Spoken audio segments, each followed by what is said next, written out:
மிகவும் பிற்படுத்தப்பட்ட வன்னிய சமுதாய மக்கள் தங்களுடைய சமூக நீதி உரிமையை கேட்டு அதிமுக ஆட்சி காலத்தில் போராடினப்போ காக்கை குருவிகளை சுடுவது போல சுட்டுக் கொல்லப்பட்டாங்க.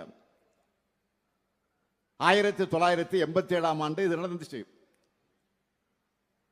வன்னிய சமுதாய மக்களோட கோரிக்கைக்கு அன்றைக்கு அதிமுக அரசு செவிமடுக்கல. 1989 சட்டமன்ற தேர்தல் அறிக்கையில் தலைவர் கலைஞர் திமுக ஆட்சிக்கு வந்தா மிகவும் பிற்படுத்தப்பட்ட மக்களோட நியாயமான கோரிக்கை ஏற்று தனி ஒதுக்கீடு வழங்க வழிவகை செய்வோம் அப்படின்னு உறுதி கொடுத்தார்.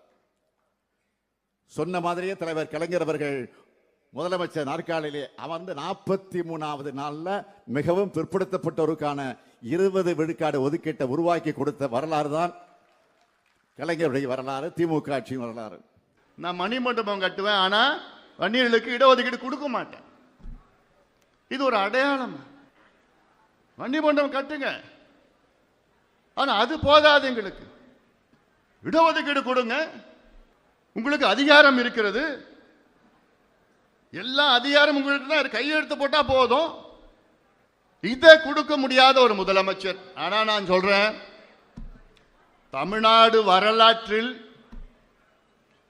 வன்னியர்களுக்கு துரோகம் செய்த, இன்னும் சொல்ல போனா வன்னியர்களுக்கு அதிக துரோகம் செய்த முதலமைச்சர் யார் என்று சொன்னால் வரலாற்றிலே அது மு.க. ஸ்டாலின் அவர்கள் தான் சொல்வார்கள். உங்களுக்கு மத்திய அரசு அந்த கணக்கு எடுத்து இல்ல மத்திய அரசு செஞ்சாதான் நீங்க கொடுக்க முடியும்னா நீங்க மத்திய அரசுக்கு ஒரு கடிதம் எழுதி பாருங்க. என்ன கடிதம் எழுதுங்க?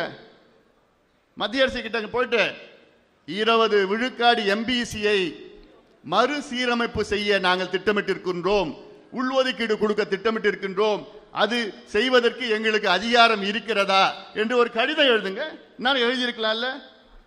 மத்திய அரசு முடியுமா முடியாதான்னு சொல்லுவாங்களே, அதெல்லாம் பண்ண மாட்டாங்க.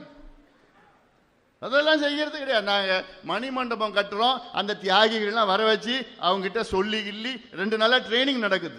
அவங்களுக்கு 21 தியாகி குடும்பத்தை 2 நாள் முன்னாடி இந்த தாசில்தார்லாம் கூட்டிட்டு போயிட்டாங்க. கூட்டிட்டு போய் அங்க உட்கார வச்சு நீங்க இப்படி சொல்லணுங்க, கலைஞர் செஞ்சாருன்னு சொல்லணும், ஸ்டாலின் செஞ்சாருன்னு சொல்லணும், இப்படி சொல்ல வீடியோ எல்லாம் எடுத்துட்டு இருந்தாங்க.